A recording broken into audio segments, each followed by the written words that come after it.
के दिलों में क्या छिपा है। एक बार भगवान विष्णु ने जब माता लक्ष्मी से लोगों की भक्ति की प्रशंसा की तो उन्होंने एक दिलचस्प परीक्षा की योजना बनाई। यह कहानी सिर्फ भक्ति की नहीं बल्कि सच्चे समर्पण और उसकी परीक्षा की है। आइए जाने कि कैसे भक्ति और लालसा के इस खेल ने सबको सिखाया एक अनमोल पाठ। दोस्तों, एक बार की बात है, भगवान विष्णु ने माता लक्ष्मी से कहा, देखो लक्ष्मी, लोगों में कितनी भक्ति बढ़ गई है। सभी लोग नारायण नारायण का जाप कर रहे हैं। माता लक्ष्मी मुस्कुराते हुए बोली, प्रभु, यह सब आपके लिए नहीं बल्कि मुझे पाने के लिए कर रहे हैं। यह सुनकर भगवान विष्णु ने कहा, अगर लोग वास्तव में तुम्हें पाना चाहते तो वे लक्ष्मी लक्ष्मी का जाप करते, नारायण नारायण का नहीं। माता लक्ष्मी ने कहा, अगर आपको यकीन नहीं है तो क्यों ना हम इनकी परीक्षा ले लें। भगवान विष्णु ने सहमति जताई और एक ब्राह्मण का रूप धारण करके एक गांव में पहुंच गए। उन्होंने एक घर का दरवाजा खटखटाया। सेठ ने दरवाजा खोला और पूछा, आपका स्वागत है महाराज, बताइए आपकी सेवा में मैं क्या कर सकता हूँ। भगवान ने कहा, मैं इस नगर में भगवान की कथा कीर्तन करना चाहता हूँ। सेठ ने तुरंत उत्तर दिया, आपका स्वागत है महाराज, जब तक कथा चलेगी आप मेरे घर में रह सकते हैं। गांव के लोग एकत्र होने लगे। पहले दिन बहुत कम लोग आए, लेकिन जैसे जैसे कथा के दिन बीतते गए लोगों की भीड़ भी बढ़ने लगी। भगवान विष्णु यह देखकर आनंदित हो गए। इसी बीच माता लक्ष्मी ने सोचा, चलो मैं भी देख लेती हूँ। उन्होंने एक बूढ़ी औरत का रूप धारण किया और गांव में पहुंच गई। वहां एक महिला अपने घर का ताला बंद कर रही थी। माता लक्ष्मी ने उससे कहा, बेटी, क्या तुम मुझे एक लोटा पीने का पानी दे सकती हो। महिला ने जवाब दिया, माता, मुझे प्रवचन में जाना है। माता लक्ष्मी ने कहा, बस एक लोटा पानी, बहुत प्यास लगी है। महिला ने जाकर एक लोटा पानी लाया। जैसे ही माता ने लोटे से पानी पिया वो लोटा सोने का हो गया। यह देखकर महिला हैरान रह गई और सोचने लगी कि यह तो चमत्कारी माता जी हैं। उसने हाथ जोड़कर कहा, माता जी, आपको भूख भी लगी होगी, खाना भी खा लीजिए। उसने सोचा कि खाने पर थाली, कटोरी और गिलास सब सोने के हो जाएंगे और वो अमीर बन जाएगी। लेकिन माता लक्ष्मी ने कहा, बेटी, तुम्हें प्रवचन सुनने का समय हो रहा है। महिला फिर प्रवचन में चली गई, लेकिन वहां जाकर उसने अपने आसपास की सभी औरतों को यह बात बता दी। अगले दिन से लोगों की संख्या भगवान की कथा प्रवचन में कम होने लगी।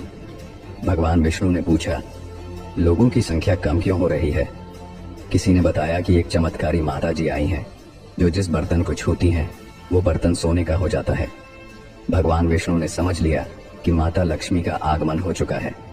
यह सुनते ही सेठ जी, जिन्होंने कथा का आयोजन किया था, वहां से उठकर माता लक्ष्मी के पास पहुंचे और बोले, माता, मैं तो भगवान की कथा का आयोजन कर रहा था और आप तो मेरे ही घर को नहीं आए।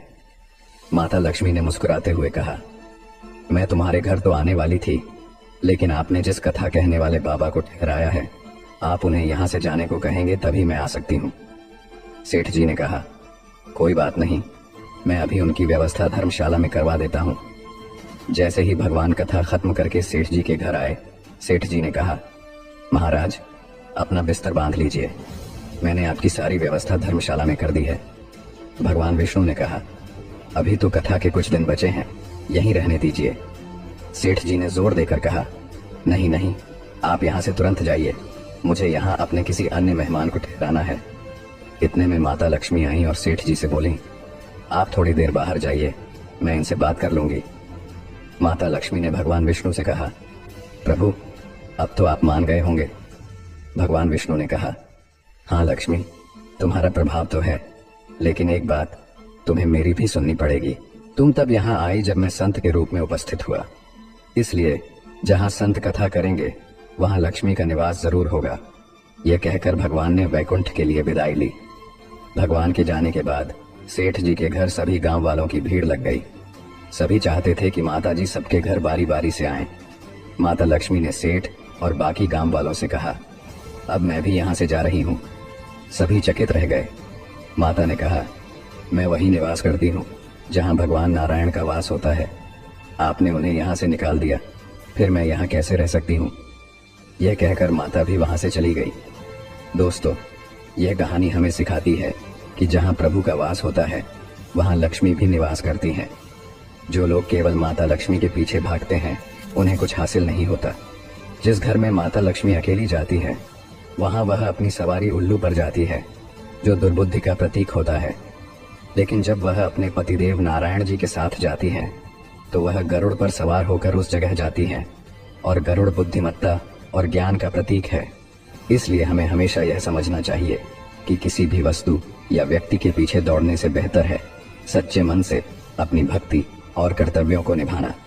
याद रखें, लक्ष्मी का साथ उन्हीं को मिलता है जो भगवान की ओर सच्चे मन से बढ़ते हैं।